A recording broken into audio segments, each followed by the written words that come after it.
No, that's not it. Why am I doing that? I have the wrong one up there. Well, I know we have quite a lot of people joining us right now. We are going to get started in about 30 seconds or so. You can see that there's a poll question up on your screen. While you are waiting for us to start, if you could answer that very quickly, we would greatly appreciate it. And thank you for joining us today.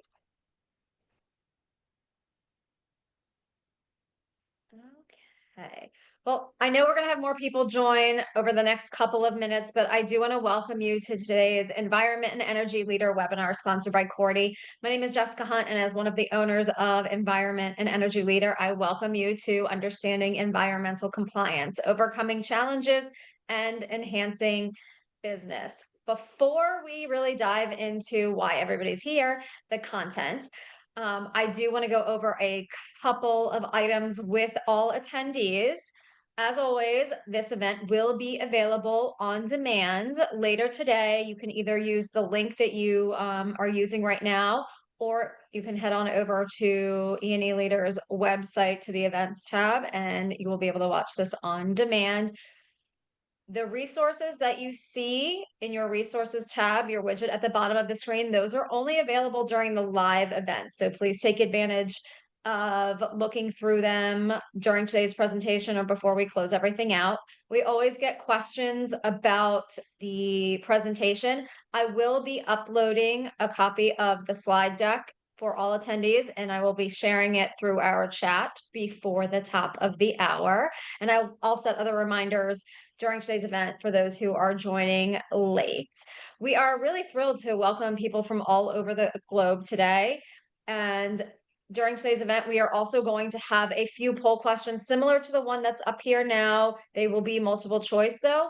So thank you in advance for taking the time to fill it out. It really helps us and Cordy with planning for future events along with content on their site and beyond. So we are extremely excited to have Bill Palmer join us today. He is a friend of E&E Leader and has been with us before to talk about environmental compliance. We have set aside time at the end of today's event for a Q&A session. So please feel free to submit any questions over the next 45 to 50 minutes or so, and we will do our best to answer them before the top of the hour. If we don't get a chance to answer them, Bill will get a copy of all of the questions and who submitted them, and we'll be able to get back to you as soon as he is able to. So once again, thank you, Bill, for being here, and I'm going to turn the mic over to you. All right, great. Thank you, Jessica. I appreciate it. And welcome, everybody. Thank you for the warm introduction. We have a great topic to speak about today. We only have an hour or so, and so we're going to keep it kind of high level. And with that being said, environmental compliance is one of those things that I think most of us EHS professionals could speak about for hours, if not days. So we'll do our best to get through some good information here in an hour. I hope at the end of this that you'll be able to take away a few pieces of information that can help you in your environmental compliance duties. So again, I'm Bill Palmer. Spent over 20 years, 22 years now in EHS. Been in a couple different sectors, been in academia, been in most recently chemical. So, I've had a lot of experience with different situations that you all, I'm sure, have kind of come across. And with that, let's just kind of jump in here to the topic at hand, environmental compliance.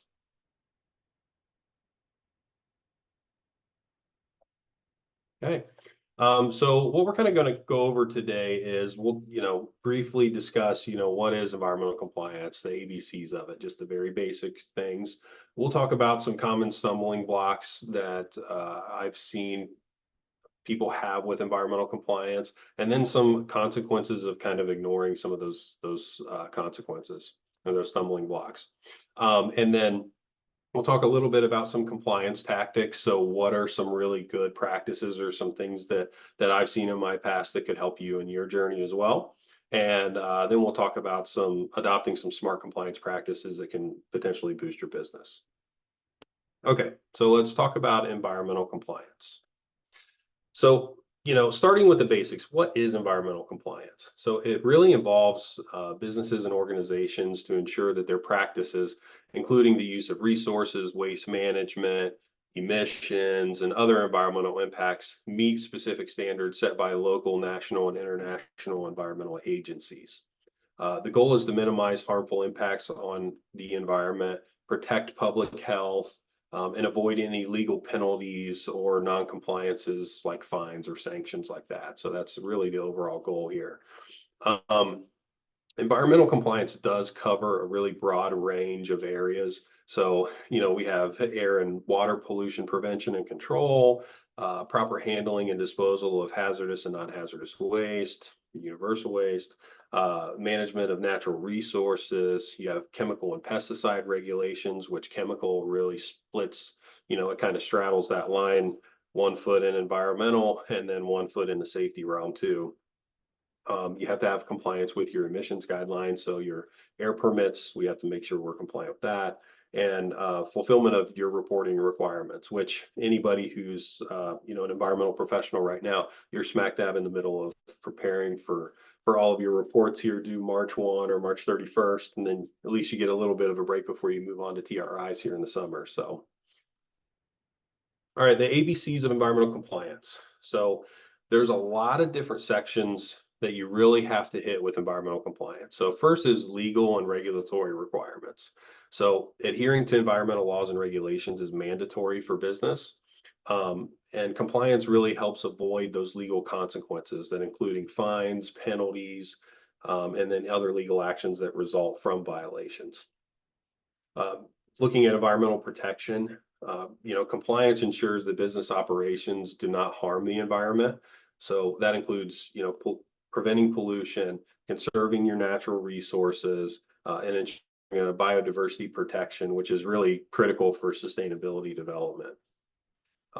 It's really important because you want to protect the communities in which you operate, and you want to have that good relationship with your neighbors and community to build that trust and that support, because that's really your license to operate. If you have a really good relationship with your neighbors and the community that you operate in, I mean, that's going to help you out tremendously. Looking at public health and safety, there's many environmental regulations that are designed to protect public health and safety, but really they're trying to focus on controlling the release of hazardous substances into the environment. And that's going to help reduce the risk of diseases and health issues related to exposure to chemicals that could be released. Corporate responsibility and reputation. Companies that prioritize environmental compliance are often viewed more favorably to consumers, investors, and other stakeholders. That can enhance your brand reputation, your customer loyalty, and even your investor confidence. It's going to offer financial benefit as well. So while implementing compliance measures might incur that initial upfront cost, they can lead to significant financial savings in the long run through gaining efficiencies, energy savings, waste reductions. There's multiple things you can do there. And additionally, compliance can open up new business opportunities such as access to green markets and technologies. Looking at risk management, I mean, that's kind of the overarching everything for EHS. Compliance is really going to help mitigate that risk that's associated with environmental damage, such as like cleanup costs, any damage to properties or natural resources that happen around your site. So we definitely want to manage that risk. And it also reduces the risk of business interruptions due to environmental issues. So I think many of us have had some kind of experience with some kind of environmental release, right? So loss of primary containment, something may have gotten out, some air emission, some water, something happened.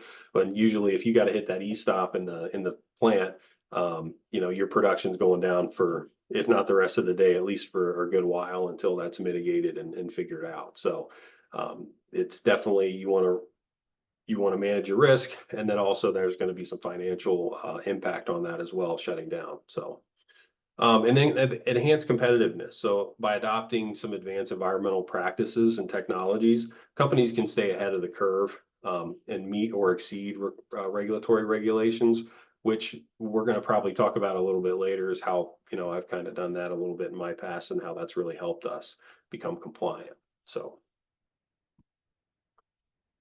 okay, so what is kind of the framework for handling your environmental compliance? So first, and this first one's really a heavy lift. So understanding regulations. So as we all know, you have to familiarize yourself with the key environmental laws and regulations that apply to you and your operations.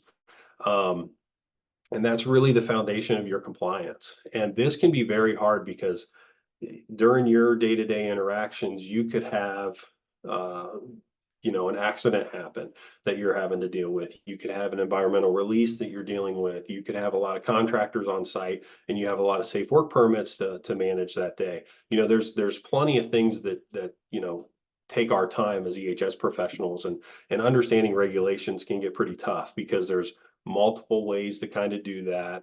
Um, but it is important that you take that time to understand what new regulations are coming out, what regulations have been changed, and how does that affect my business and my operations, and then what do we have to change for that. So that's really the first thing, is understanding what matters to you and your organization.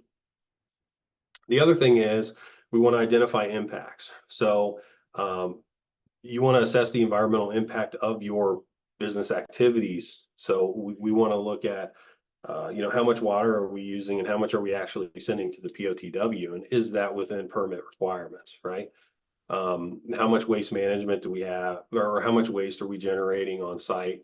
And, how can we reduce that? And how are we handling that? Are we putting ourselves at risk for any kind of release that we need to be aware of? So again, you need to identify those areas that impact the environment around you. And then you need to implement controls. So this is where establishing policies, procedures, using technology, that's going to help you manage that environmental footprint and make sure that you're compliant with those regulations.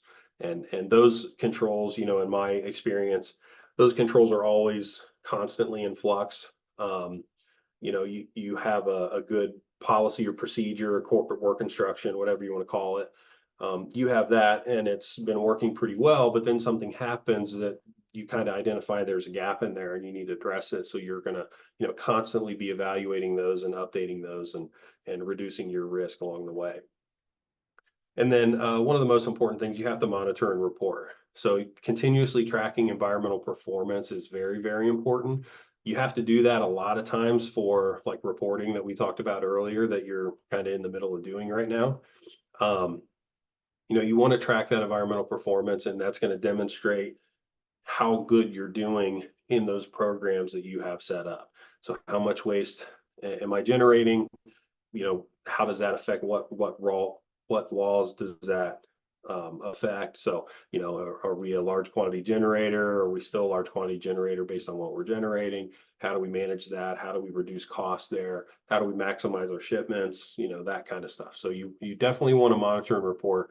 And that's really kind of the framework, the overarching framework that you want to kind of work through, is just understand what you have to do, figure out how that affects you, start implementing controls, and then monitor and report off of that. And then there's really another step too. There's that feedback loop, right? So, okay, if we find gaps, let's start back at the beginning and make sure that we correct that.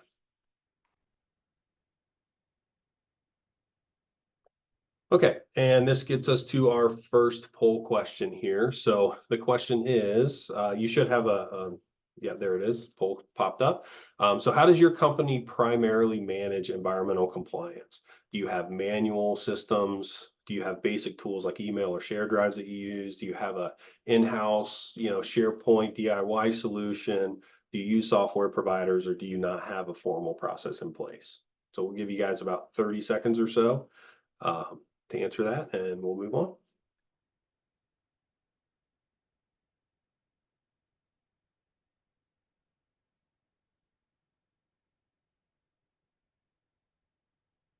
Okay, another few seconds.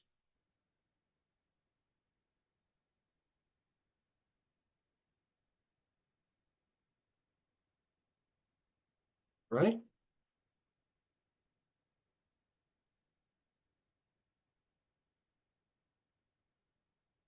Okay, so now we'll get into common stumbling blocks and consequences of ignoring them. So these are things that a lot of folks really run into, and especially in my experience that I've dealt with. So I think a lack of training is usually a common stumbling block. And when I say lack of training, I think I can talk training all day long, and I won't. I'll spare you guys a little bit. But with lack of training, there's a couple of different things, right? There's the way I view training is there's an awareness piece. So those things that are remotely done, or it's electronic, and they can review those items. That's usually an awareness type training for me. If it's something that you need proficiency at, it's best to give that in person. Have activities so that way they can demonstrate proficiency, and that that they know what their responsibility is. So I think lack of training, and this can really occur at many different levels. So people really don't know what they don't know, and what executives need to know versus what middle management needs to know versus what operations and maintenance need to know is completely different. So when you're looking at your environmental compliance and your requirements at your sites, you're going to want to try to structure that training to think like that. So it's more, um, what do my executives need to know, and how can they help me with this training and make sure that we get this done and it's effective. And then, what does middle management need to know, and so on and so forth, and make sure what do the boots on the ground need to know. How do they, handle this? How are they managing this? How do they move this from here to there? All of those sorts of things. So lack of training is definitely a stumbling block. Disorganized data. Again, I'm going to go right back to the reporting aspect that we've been talking about. I mentioned a few times, and um, I I would venture to say that most folks on the call, because I know I have in my past, have dealt with disorganized data, especially during this reporting time, right? So you may have, if you're in charge of one site, you may have specific Excel sheets that you need to pull from. You might need to look at manifests if we're talking waste. And I think waste is a great example actually for disorganized data. So if you're not managing that data in a specific way, or a specific, whether it's an Excel sheet or a software provider or what have you, and you're just now starting to look at all those manifests that you sent out last year, there's a lot of information you have to get together for that. You have EPA ID numbers for transporters, for disposal facilities, for management form and source codes, and all of that information, weights, all of that information for the waste streams has to be figured out. So if you're pulling that from each individual manifest, around this time of year, you've got a lot of work to do. So, you want to centralize that data and do it as time goes along, and then use other tools that make that a heck of a lot easier for you. So disorganized data can be one as well. And then outdated processes. So if there's inefficient systems that fail to kind of keep up with changing rules, you need to update those. So if you're doing the same thing for 20 or 30 years, there's probably some opportunity there to enhance that a little bit. Try to automate what you can, and just kind of look at those processes, and always, I like to always say, build in that continuous improvement element of what you're doing for environmental compliance. Always look, always evaluate, always see what you can do better, and then make your situation better as you're able to. Okay, so other than those common stumbling blocks, I think there's some real cost of non-compliance here. So you can have violations where you have hefty fines and penalties that are associated with them. There can definitely be reputation damage. So if you have a violation, a lot of times those things could be published into the community, and if they are, or your competitors use that against you, those types of things. So those can hurt a little bit. So not only is it that you have an NOV that you now have to respond to and mitigate whatever that was for, and potentially pay a fine in that, but also you have reputation damage to deal with too. And then that can also lead to operational impacts where you have disruptions, shutdowns, lost productivity, things like that. So we definitely there's definitely a cost of non-compliance, and we'll go into a little bit more detail with that here. So I won't, there's a lot here, right? So I won't go through everything, but this is just an example of what the cost of non-compliance is. So waste, of course, as we talked about a little bit, it's heavily regulated across the globe. And there's cleanup costs associated with it. There's many different things associated with it. Via NOVs that you have to respond to, fines that you potentially have to pay. And it's worldwide. So if you're a global company, you kind of already know this, but in the US, EPA is going to fine you, they're going to penalize you. The most egregious can result in multi-million-dollar fines and consent decrees. So, big issue in the US. With Canada, it's kind of the same thing. Germany, UK, everybody fines. There's usually a fine for this stuff, and the cost really is, there's cleanup costs. You have to implement some kind of control based on what happened, right? It's very specific, so it's hard to generalize. But whatever happened there, you're going to have to mitigate that, and we'll see on the next slide too that there's some money there that we can kind of look at. There's reputation damage that we talked about. You're going to be looked at with more scrutiny by that regulatory agency. If you have problems or are known to have problems, they're probably going to show up on your door a little bit more often. You're going to, of course, pay legal fees. You're going to have that, civil penalties, and all kinds of issues with that. So there is a cost of noncompliance. It's multiple sections of your business.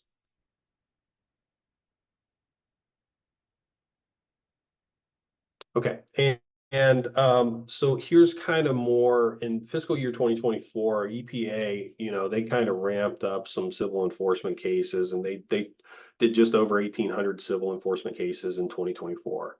And that resulted in tens of thousands of violations. And a lot of those were, regarding hazardous waste under RCRA. And as I was saying earlier, when you look at those penalties, I won't go through each of these penalties and compliance costs, but if you look at like Heritage Crystal Clean, they paid over $1 million in civil penalties, but they also had to pay for their compliance measure, which was 1.6. So all in, they're almost $3 million into it. So there's a lot of money and a lot of things that go into not doing things the right way, or not knowing about something that you needed to do. So and another thing is that what EPA did in 2024 is they increased their maximum civil penalty. So now it's up 3.2%, as it says here, and now it's just under 91,000 per violation per day. So again, they show up on site, it's egregious enough, you've got 5 violations in the last 5 days, you're paying a whole heck of a lot of money for those penalties. So it pays really to do those things right. And EHS, I've always learned in my career is like EHS is not necessarily a revenue generator, but it's definitely cost avoidance. So I think if you can show value by the cost that you've avoided with doing things correctly and doing things the right way and putting that time and effort into EHS and specifically environmental regulations, there's a lot to be said there. Okay, and we're on to our second poll question. So this is when it'll pop up on the screen here in a minute. We'll give you about 30 seconds to answer. So this poll question is, in which areas of environmental compliance do you feel your company faces the greatest challenge? And it can be multiple of these, just kind of pick whichever one is your most. So a lot of times I've seen it's, compliance, tasking, and management. It's hard to figure out who's doing what and when. Incident management, how do you track those things? Are you using that data to proactively get in front of those things that commonly happen and mitigate some of that risk? Do you have issues with auditing? I would say that's probably internal auditing. And then regulatory reporting, how hard is that for you? Inspections, do you have issues with getting inspections completed? All that. So we'll give another 10 seconds or so to let you guys answer.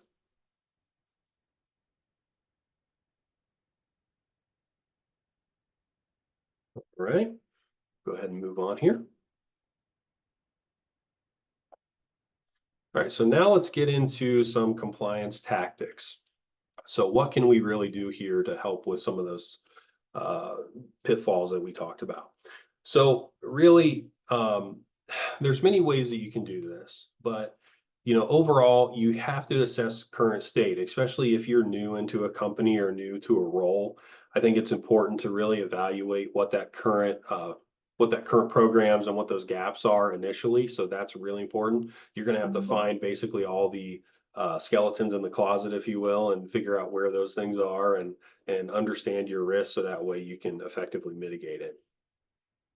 You're then going to set objectives. So you want to define where you want to be, right? And I think a lot of that is we always used to talk as a group and in my past, and we used to say, where do we usually want to be? And there's usually like we always put it on a scale of 1 to 10, right? So if you're at a 5, you're compliant with all your environmental regulations, and anything below that, you're not compliant. And then if you're at 8 to 10 range on that scale, you're getting to world class. So you're not only compliant, but you're well ahead, and you're proactive in your approach to EHS, and you're able to see things before they happen and reduce that risk. So I think if you kind of set those objectives based on where you're assessed at and your current state, that makes sense. So I would say in my experience, most folks are especially early in their EHS journey, if you will, they're probably 3 to 5. So initial goal is just to, hey, let's make sure that we're compliant. And then from there, okay, how do we get ahead of this stuff? How do we set up good processes and things that are going to help us maintain here, but also get us to that next level. And then based on, what those objectives are, you kind of develop a roadmap. What are you going to work on and when? How are you going to get from a 3 to a 8, right? And what are those activities that you're going to do and why did you identify those? So it's really that data driven evaluation of, okay, where are we at? Where do we want to go? Let's fill in the middle. Let's figure out how we can get there and then execute it. And then you got to secure buy-in. So that's that execution piece. So everything that I've seen in environmental, it has to be not just the EHS group. EHS groups in different industries look different, right? Larger companies have a bigger resource there. Smaller companies do not. But overall, um, EHS folks are not doing all of the work that's required to maintain compliance. So you've got operations, you've got maintenance, there's responsibilities that executives have. So it's really just making sure that that plan is agreed upon and communicated from top to bottom and left to right across the org chart, and make sure that everybody's kind of walking in lockstep with that. So one thing that I've really had in my past that has helped with environmental compliance is having that auditing plan, right? So once you're going to address your current state by going through a comprehensive audit, right, where you hit everything. But one thing that's really helpful in mine is in my career is you want to make a plan, and it's usually based off of what your expectations and what your resources are. If you're one of those companies that you have a lot of resources and you can go around and audit all of your facilities across the globe and hit every topic in environmental compliance every single year, then my caps off to you. That's really great. Um, in my experience, we didn't have all those resources necessarily. So we put together an auditing plan that was like a 3-year auditing plan. So in year 1, we'd hit a third of the environmental topics. In year 2, we'd hit the second third, and then in year 3, we'd finish that up. And what we tried to do too is we tried to make it somewhat even with that as well. So like, in the first year, in that first third, we'd have air compliance as one of the big programs in there. And then maybe in the second we had waste, and then in the third we would do water and wastewater.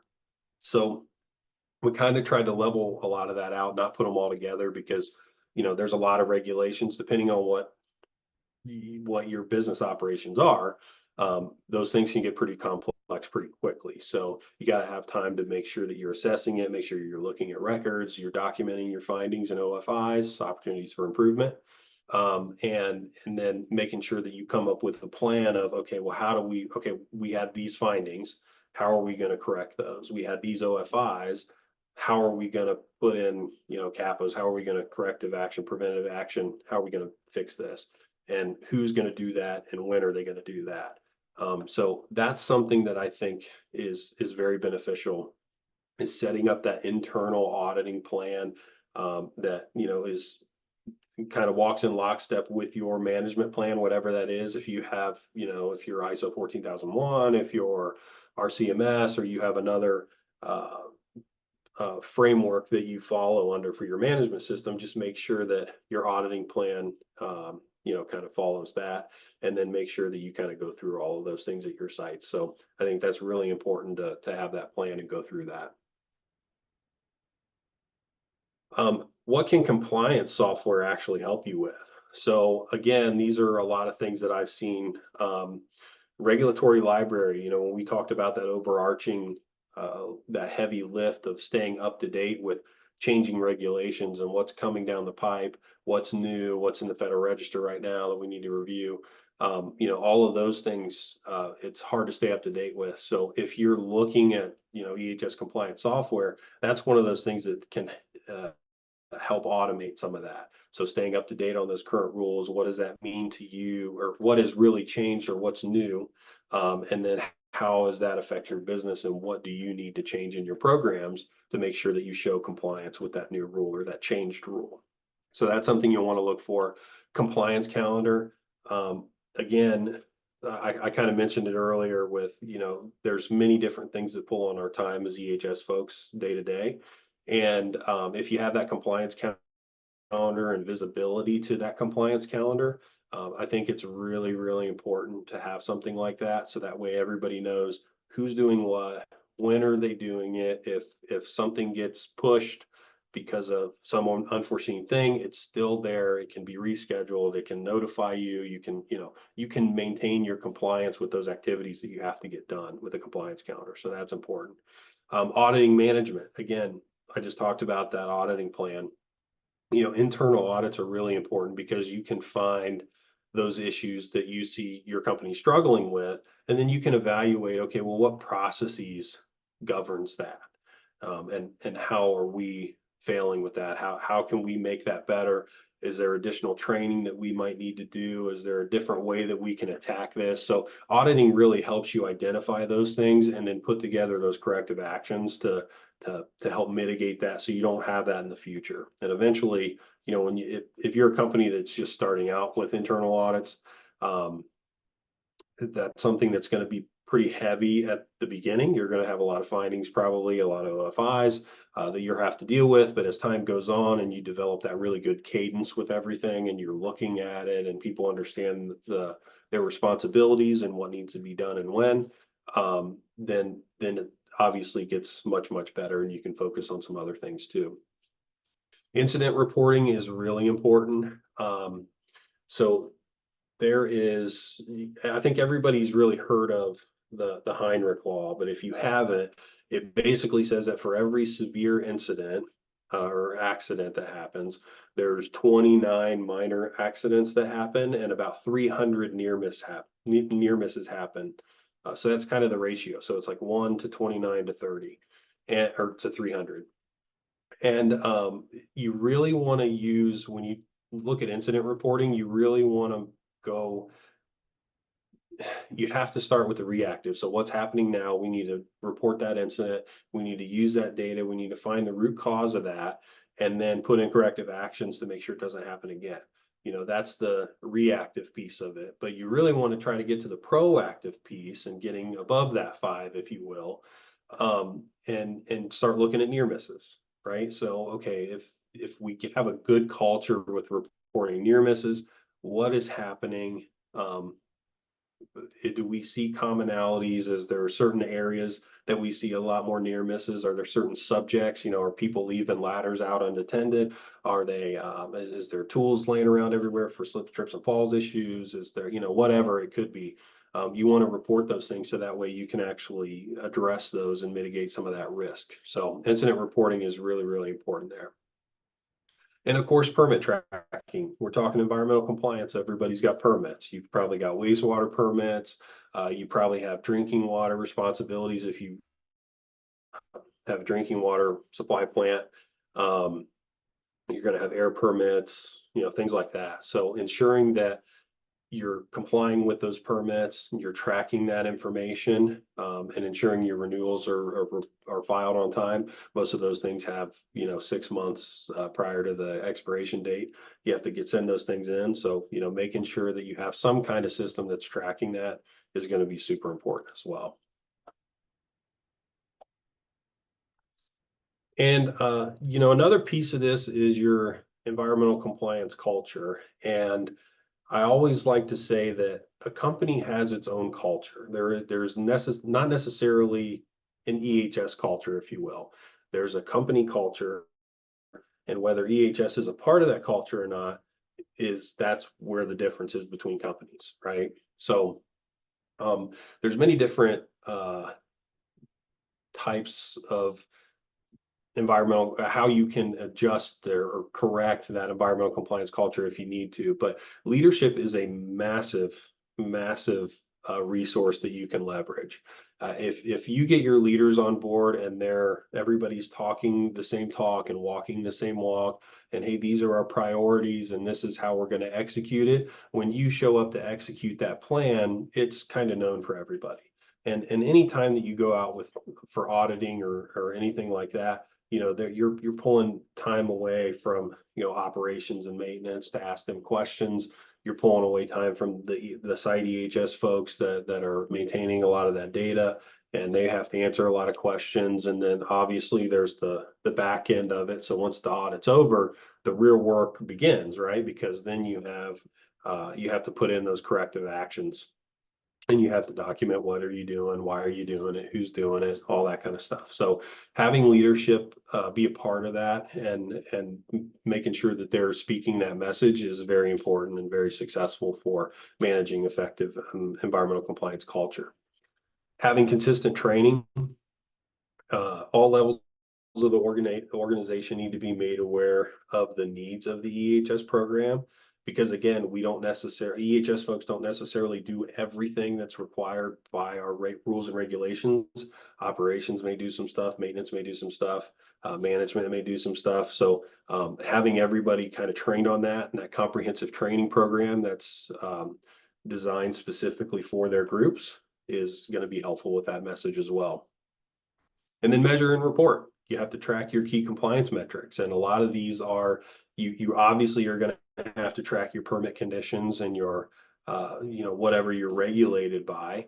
But you're also going to try to use that information in your reporting, obviously. And you're going to have to measure that. So trying to get that desperate information that's in an Excel sheet here, on SharePoint there, trying to get those things all together is going to be very important for tracking what your compliance is for those things, and then how well you can report and how efficiently you can report. And how can you engage employees? So there's a couple different ways I think you can do this.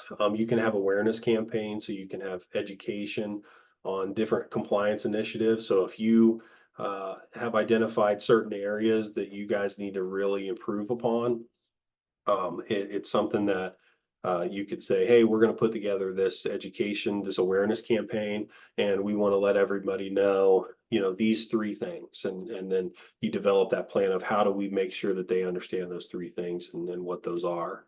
So those things can work really well. You can have something like, it's called green teams in my past. So you can empower, cross-functional committees. So everybody has different committees at their sites, at the corporate level even, and it's usually a cross-functional team, and they talk about different things, and you can have part of those committees or have our own separate committee that really talk about environmental issues that they're having at the site or across the company and try to come up with ways to figure that out. So that's a good way to talk about these things. You can have incentive programs. I know there's many different opinions about incentive programs that I've seen in my career, but it's important to reward employees. I think, one thing that I know we've done in my past is with near misses, when we were trying to get from reactive to proactive, when we were really focusing on near miss hey, what is a near miss, and how do we recognize that, and how do we want to document those near misses, and then how do we use that data to kind of make everything better. Um, initially to kind of get going on that, it's okay if you put in a good near miss as something that is valuable. Your name gets put into a drawing for a raffle or whatever it is. But I think there's incentive programs that can work for some of the campaigns that you guys are doing. And then, of course, volunteering events. And this is really good for, there's a lot of things that we do for ESG, for the social part of it. Having those good, uh, having that good relationship with your community and where you operate is really important. And it's something that you do need to document. So, if you clean up parks, if you, if you're planting flowers at a school, things like that, um, those things are really important to really track those volunteer events. All right, and then our third poll question. So has your organization experienced any incidents in the past year related to any environmental compliance issues? So have you had permit violations, non-compliance fines, any environmental releases or reporting errors? We'll give you guys about 30 seconds or so to answer this, and then we'll move on.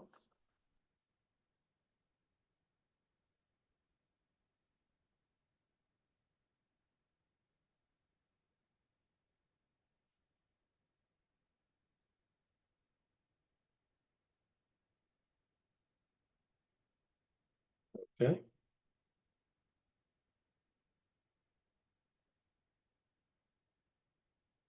All right. So how can smart compliance boost your business? So um, you want to be able to take innovative approaches to compliance. So I think a lot of us think of environmental compliance as, okay, these are things that I have to do to maintain compliance. Well, you almost want to kind of try to flip your mindset there a little bit and try to embrace that compliance as an opportunity for you to be innovative. And I'll give you an example in a little bit, and the next slide that kind of goes through this a little bit in a practical way. But you think of all the things that you have to do environmental compliance wise, and how can we make this better, and how can I be innovative here to based on what we have to do, what my resources are, who's going to have to do it, how do I set us up for success, and can we think about this in a different way? You want to try to leverage obviously advanced analytics and predict your risk. We talked about that a lot, especially with incident reporting or near miss reporting. You want to streamline your operations to integrate that compliance. So whatever it is you have to do, and you understand that requirement, now is when you look at your control measures and your processes and your work instructions or whatever they are, and you need to make sure that, okay, we say that we're going to do this, let's make sure that we're doing that. If it's not in there and it's a new regulation, let's go ahead and put that into that document, and we'll make sure that we track it on our next audit. So really streamlining what you're doing at your company to maintain that compliance is going to be helpful. And you want to cultivate a proactive compliance culture that we talked about. So if that culture is not necessarily an EHS culture at first, I think it's definitely something that you can. The more discussions you have about it, and the more you present it of, hey, these are the things that we have to do. This is our plan to kind of attack that and make sure everybody's again in lockstep with that. It is going to be helpful. So, and kind of developing that culture and making it important to everybody and front of mind all the time with people is going to be helpful. So a lot of those things, if you're able to do that, that's going to result in operational excellence, and it's going to differentiate you in your market. And then benefits of it. So of proactive compliance. So here is where I'll give you an example of a regulation that I had in my past. So when I was in academia, we had 400 plus labs, and a lot of those labs generated liquid infectious waste.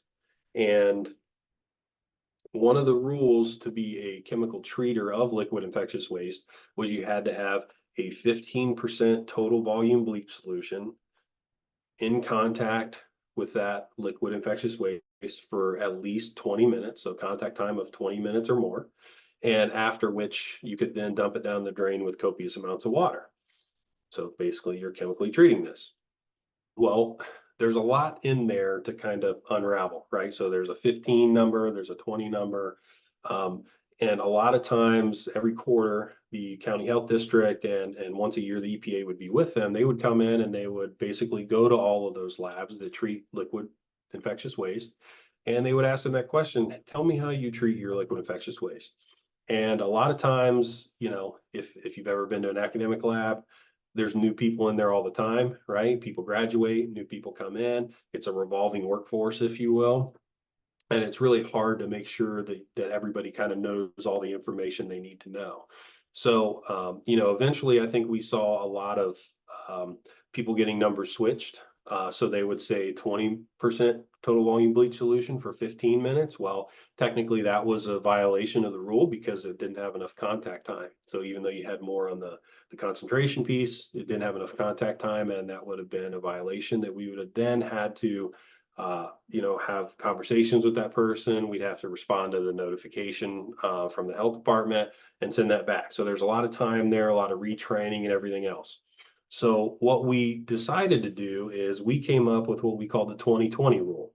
And what this really speaks to is a lot of these things on this slide here about exceeding compliance standards. So because the rule was written that way, we were like, how do we correct this issue?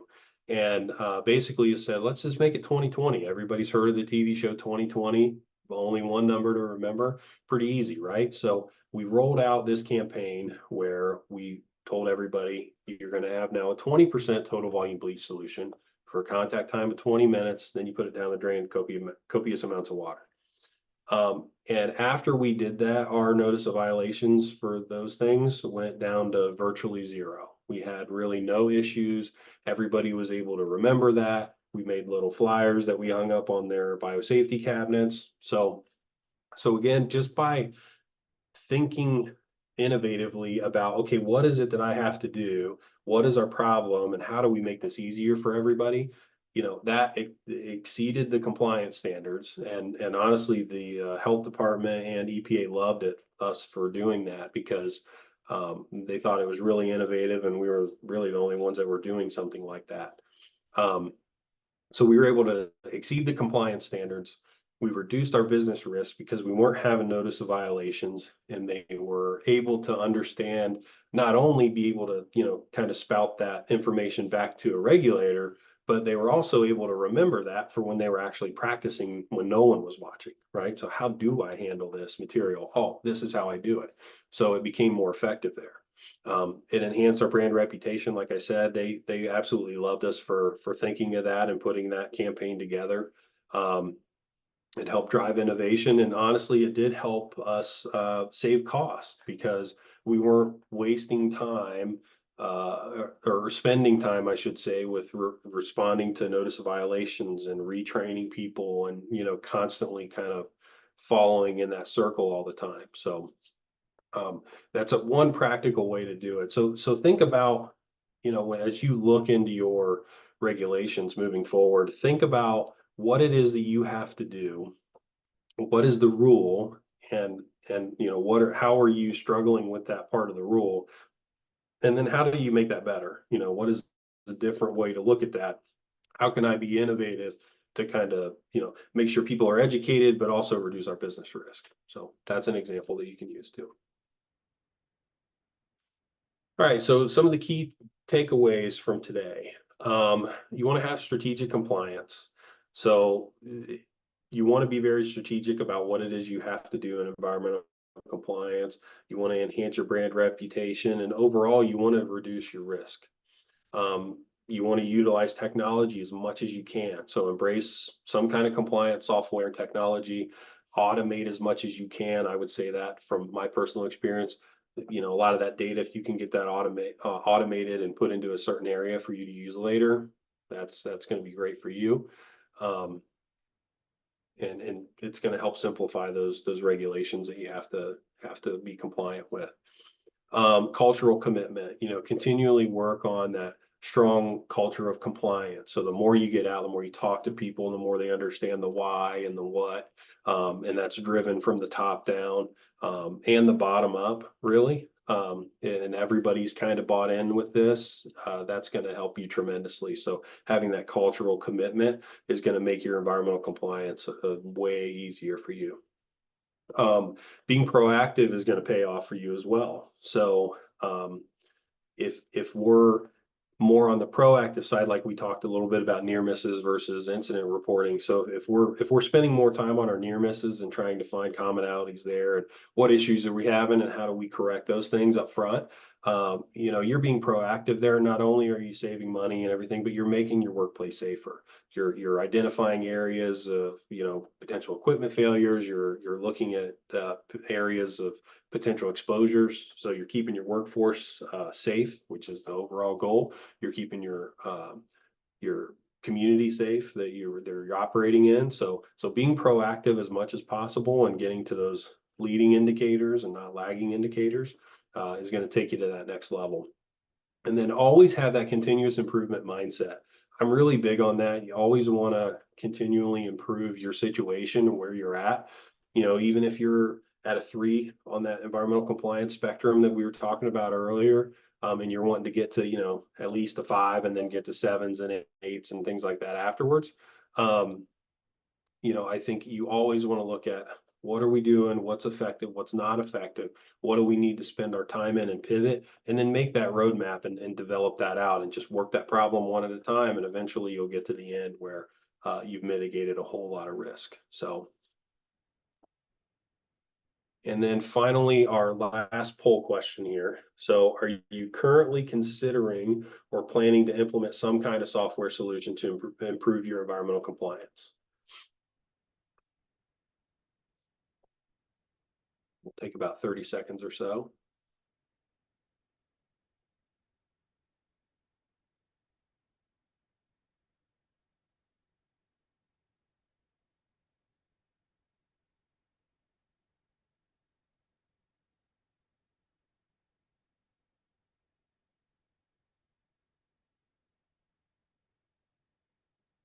Okay, great. And with that, I think we have a few minutes for questions, if I don't believe.